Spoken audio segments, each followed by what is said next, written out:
Hello my dear மாணவ செல்வங்களா, NEET examination ஒரு வழியாக முடிஞ்சாச்சு. அண்ட் May 3, 2026 யாரெல்லாம் நீட் எக்ஸாமினேஷனை கம்ப்ளீட் பண்ணியிருந்தீங்களோ எல்லாருக்குமே என்னுடைய வாழ்த்துக்கள். எக்ஸாம் முடிச்சாச்சு. நம்ம மார்க் என்ன வரும்னு ஒரு பக்கம் ஆவலும் அண்ட் கட் ஆஃபை கிராஸ் பண்ணுவோமா இல்லையான்ற இன்னொரு பக்கம் எதிர்பார்ப்பும் இருந்தாலும் தைரியமாக போய் எக்ஸாம் எழுதிட்டு வந்த எல்லாருக்குமே ஒன்ஸ் அகைன் கங்க்ராட்ஸ்.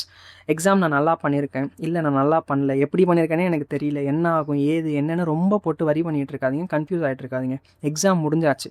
நல்லா பண்ணியிருந்தீங்கன்னா fine.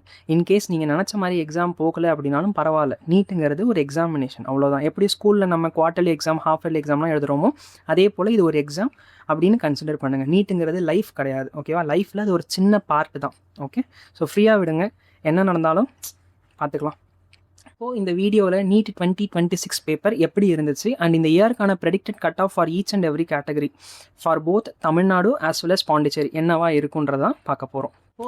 ஸ்டூடெண்ட்ஸுடைய feedback as well as paper analyse பண்ணி பார்க்கும்போது 3 சப்ஜெக்ட்ஸில் கம்பேரிட்டிவ்லி டிஃபிகல்ட்டாக இருந்தது. வழக்கம் போல் ஃபிசிக்ஸ் தான். ஃபிசிக்ஸ் பார்த்திங்கன்னா நிறையா டைம் எடுத்ததுன்ற மாதிரி இன்புட் சொல்லியிருந்தாங்க. அண்ட் கெமிஸ்ட்ரி பார்த்திங்கன்னா ஃபிசிக்ஸ் அளவுக்கு டஃப் இல்லை, ஆனால் பயாலஜி அளவுக்கு ரொம்பவும் ஈஸியாக இல்லை, மாட்ரேட்டாக இருந்ததுன்ற மாதிரி இன்புட் வந்தது. அண்ட் பயாலஜி நம்ம சப்ஜெக்ட்டு பயாலஜி ரொம்பவே ஈஸியாக தான் இருந்தது. காரணம் வெறும் என்சிஆர்டிலேருந்து மட்டும்தான் பார்த்திங்கன்னா உங்களுக்கு கொஷின்ஸ் இருந்தது. ஆனால் நிறைய ஸ்டேட்மெண்ட் பேஸ்டு கொஷின்ஸ் பார்த்திங்கன்னா கேட்டிருந்தாங்க. மல்டிபிள் ஸ்டேட்மெண்ட்ஸ் கொடுத்து ஏபிசி ஒன்லி, ஏபிடி ஒன்லி அந்த மாதிரி ஸ்டேட்மெண்ட்ஸ்லாம் நிறையா நம்ம பார்த்தோம். அண்ட் நம்ம 5 சீரீஸே எடுத்துக்கிட்டிங்கன்னா நான் சொல்லியிருந்த நிறையா கொஷின்ஸ் பார்த்திங்கன்னா வந்திருந்தது. உதாரணத்துக்கு சொல்லணும்னா பிளாஸ்மோடியமோட லைஃப் சைக்கிள் கேட்டிருந்தேன், ஹியூமன் ஹெல்த் அண்ட் டிசீஸ்லேருந்து அந்த கொஷின் வந்திருந்தது. மாலிகுலர் பேஸில் டிரான்ஸ்கிரிப்ஷன் படிச்சுட்டு போங்கன்னு சொன்னேன். டிரான்ஸ்கிரிப்ஷன் பேஸ் பண்ணி அகைன் ஒரு ஸ்டேட்மெண்ட் பேஸ்ட் கொஷின் வந்தது. அண்ட் ஓவராலாக பேப்பர் 2026 பார்த்துருந்தீங்கன்னா 2025 அளவுக்கு டஃபாகவும் இல்லை, 24 அளவுக்கு ரொம்பவும் ஈஸியாகவும் இல்லை, மாடரேட் பேப்பர்னு தான் நம்ம சொல்லணும். இப்போ நம்ம கட் ஆஃப் என்ன ரேஞ்சில் இருக்குன்னு பார்க்குறதுக்கு முன்னாடி ஒரு சின்ன டிஸ்க்ளைமர்.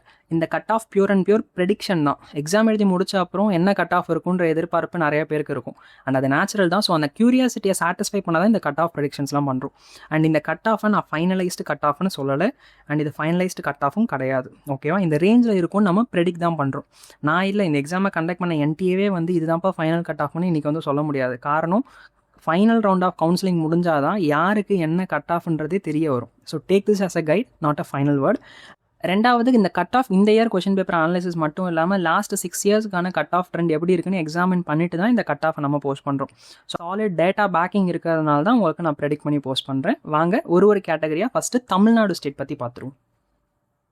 தமிழ்நாடுல ஓசி கேட்டகரிக்கு 620 to 630, எம்பிசிக்கு 580 to 590, பிசிக்கு 595 to 605, எஸ்சிக்கு 520 to 530, எஸ்டிக்கு 460 to 470, எஸ்சிஏக்கு 475 to 485, பிசிஎம்க்கு 580 to 590 and government school students 450 to 460 plus marks எடுத்திருந்தீங்க அப்படின்னா சீட் இருக்கும் அப்படின்னு எக்ஸ்பெக்ட் பண்ணலாம்.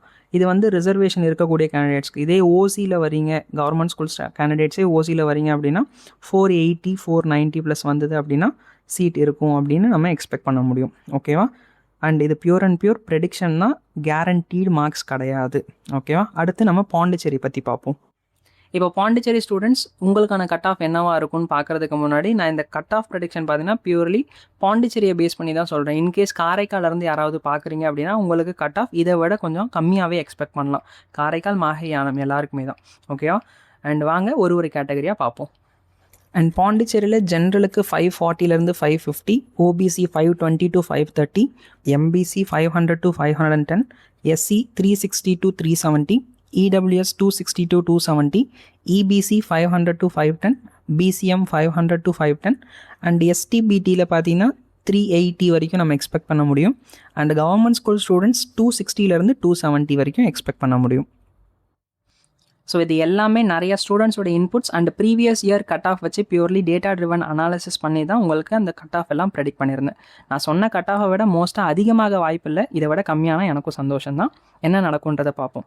கட் ஆஃப் என்னன்னு பார்த்தாச்சு. இப்போ நீங்கள் எந்த கேட்டகரி எந்த மார்க்கில் இருந்தாலும் வரி பண்ணிக்காதீங்க. ரேங்க் லிஸ்ட் வரட்டும், கவுன்சிலிங்லாம் நடக்கும்போது இன்னும் கிளாரிட்டி கிடைக்கும். ஸோ இப்போ எல்லாத்தையும் அப்படியே ஓரங்கட்டி வச்சுட்டு ஃப்ரீயாக போய் ஃப்ரெண்ட்ஸோட என்ஜாய் பண்ணுங்கள், வெளியில் போங்க, விளையாட போங்க, ஃபேமிலியோட நிறையா டைம் ஸ்பெண்ட் பண்ணுங்கள், படம் பாருங்கள், இல்லை என்ன ஆக்டிவிட்டி பிடிக்குமோ கேரி அவுட் பண்ணுங்கள். என்ன சார் எனக்கு தூங்க தான் சார் பிடிக்கும் அப்படின்னா நல்லா படுத்து தூங்குங்க. ஒரு எக்ஸாம் முடிச்சிருக்கிறீங்க, you have completed an exam and give yourself a break, ஓகேவா?